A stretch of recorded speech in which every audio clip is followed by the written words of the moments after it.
Hello friends, എല്ലാ പേർക്കും ഷീബാസ് കിച്ചണിലേക്ക് സ്വാഗതം.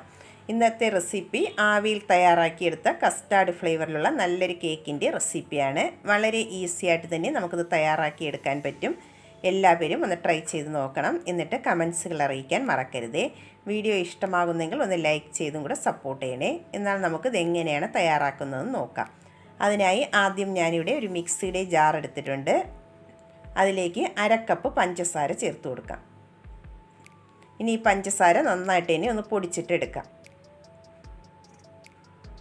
പഞ്ചസാര ഇവിടെ നന്നായിട്ടൊന്ന് പൊടിച്ചെടുത്തിട്ടുണ്ട്. ഇനി അതിലേക്ക് നമുക്ക് 1/4 കപ്പ് ഓയിൽ ചേർത്ത് കൊടുക്കാം. ഫ്ലേവർ ഇല്ലാത്ത ഏത് ഓയിൽ വേണമെങ്കിലും ചേർത്ത് കൊടുക്കാവുന്നതാണ്. വെളിച്ചെണ്ണ ചേർത്ത് കൊടുക്കാൻ പാടില്ല. അതിൻ്റെ കൂടെ തന്നെ 1/2 കപ്പ് പാലും കൂടെ ചേർത്ത് കൊടുക്കാം. പാലെടുക്കുമ്പോൾ റൂം ടെമ്പറേച്ചറിലുള്ള പാൽ വേണം എടുക്കാനായിട്ട്. നമുക്ക് ഇത് രണ്ടും കൂടെ നന്നായിട്ട് തന്നെ ഒന്ന് അടിച്ചെടുക്കാം. നന്നായിട്ട് ഇവിടെ അടിച്ചെടുത്തിട്ടുണ്ട്. ഇനി അതിലേക്ക് ചേർത്ത് കൊടുക്കേണ്ടത് മൈദയാണ്. ഞാനിവിടെ 250 ml കപ്പിൽ 1 കപ്പ് മൈദയാണ് എടുത്തിട്ടുള്ളത്. മൈദയ്ക്ക് പകരം നിങ്ങൾക്ക് വേണമെങ്കിൽ ഗോതമ്പ് പൊടി വേണമെങ്കിലും ചേർത്ത് കൊടുക്കാവുന്നതാണ്. ഇനി ചേർത്ത് കൊടുക്കുന്നത് 1/4 കപ്പ് കസ്റ്റാർഡ് പൗഡറാണ്. വാനില ഫ്ലേവറിൻ്റെ കസ്റ്റാർഡ് പൗഡറാണ് ഞാനിവിടെ എടുത്തിട്ടുള്ളത്. കസ്റ്റാർഡ് പൗഡറിന് പകരം നിങ്ങൾക്ക് വേണമെങ്കിൽ കോൺഫ്ലവറോ 1/4 കപ്പ് മൈദ വേണമെങ്കിലും ചേർത്ത് കൊടുക്കാവുന്നതാണ്. ഇനി 1/4 ടീസ്പൂൺ ബേക്കിംഗ് പൗഡറാണ് അതിലേക്ക് ചേർത്ത് കൊടുക്കുന്നത്. അതിൻ്റെ കൂടെ തന്നെ ഒരു പിഞ്ച് ഉപ്പും കൂടെ ചേർത്ത് കൊടുക്കാം.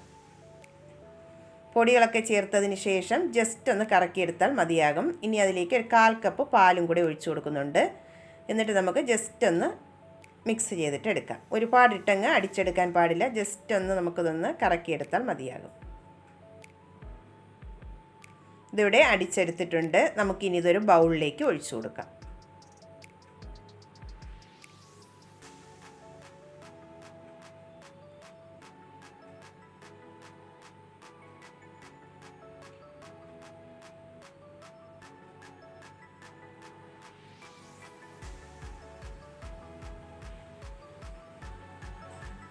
ഈ കൺസിസ്റ്റൻസിയിൽ വേണം ബാറ്റർ ഒന്ന് റെഡിയാക്കി എടുക്കാനായിട്ട്.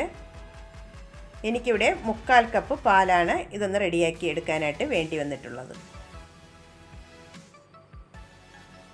നമുക്കിനി ഇതെങ്ങനെയാണ് തയ്യാറാക്കുന്നത് നോക്കാം. ഞാൻ ഇതുപോലുള്ള ചെറിയ ചെറിയ ബൗളുകളിലാണ് തയ്യാറാക്കി എടുക്കുന്നത്.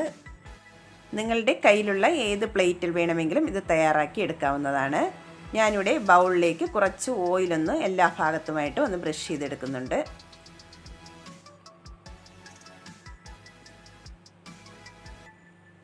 എല്ലാ ബൗളിലും ഇതുപോലെ ഓയിലൊന്ന് ബ്രഷ് ചെയ്തിട്ട് എടുക്കാം.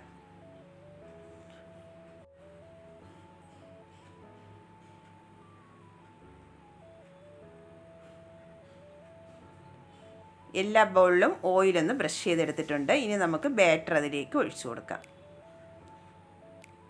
ബാറ്റർ ഒഴിച്ചു കൊടുക്കുമ്പോൾ ഞാനിവിടെ പകുതി വെച്ചാണ് ബാറ്റർ ഒഴിച്ചു കൊടുക്കുന്നത്.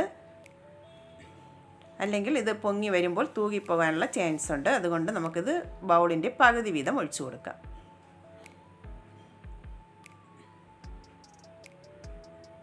ഞാനിവിടെ 3 ബൗളിലും ബാറ്റർ ഒന്ന് ഒഴിച്ചെടുത്തിട്ടുണ്ട്. ഇനി നമുക്ക് ഇതിൻ്റെ എയർ ബബിൾസൊക്കെ ഒന്ന് പോകാനായിട്ട് ഒന്ന് ടാപ്പ് ചെയ്തും കൂടെ എടുക്കാം.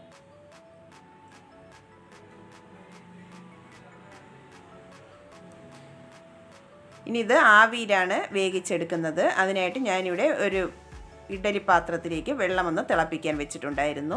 വെള്ളം നന്നായിട്ട് തന്നെ അത് തിളച്ച് വന്നതിന് ശേഷം നമുക്ക് ഇതിലേക്ക് ഓരോ ബൗളായിട്ട് ഇതിലേക്ക് വെച്ച് കൊടുക്കാം.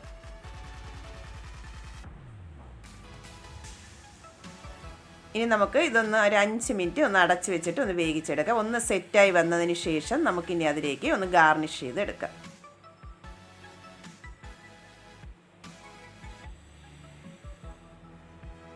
ഇതിപ്പോൾ വേകാൻ വെച്ചിട്ട് 5 മിനിറ്റ് ആയിട്ടുണ്ട്. നമുക്കിനി ഇതിലേക്ക് ഒന്ന് ഗാർണിഷ് ചെയ്ത് കൊടുക്കാം. ഞാനിവിടെ ടൂട്ടി ഫ്രൂട്ടി വെച്ചാണ് ഒന്ന് ഗാർണിഷ് ചെയ്ത് കൊടുക്കുന്നത്. നിങ്ങളുടെ കയ്യിൽ ടൂട്ടി ഫ്രൂട്ടി ഇല്ലെങ്കിൽ നട്ട്സ് എന്തെങ്കിലും വെച്ച് ഒന്ന് ഗാർണിഷ് ചെയ്ത് കൊടുത്താലും മതിയാകും. ഇനി അതിൻ്റെ മുകളിലായിട്ട് നമുക്ക് ടൂട്ടി ഫ്രൂട്ടി വെച്ച് ഒന്ന് ഗാർണിഷ് ചെയ്ത് കൊടുക്കാം.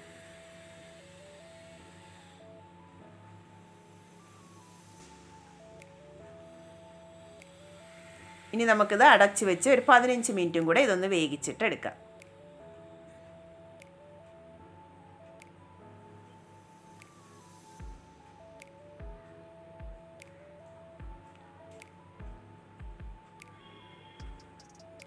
വേകാൻ വെച്ചിട്ട് ഒരു 15 മിനിറ്റും കൂടെ ആയിട്ടുണ്ട്.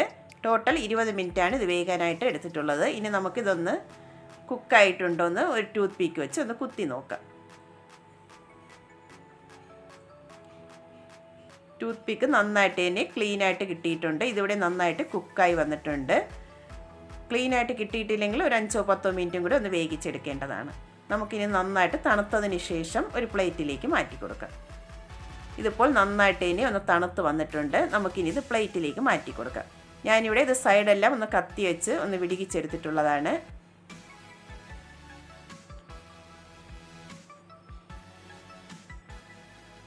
നല്ല പഞ്ഞി പോലെ സോഫ്റ്റ് ആയിട്ടുള്ള ഒരു കേക്കാണ്. എല്ലാ പേരും ഒന്ന് ട്രൈ ചെയ്ത് നോക്കണം. ഇത് ആവിയിലാണ് തയ്യാറാക്കിയെടുക്കുന്നത്.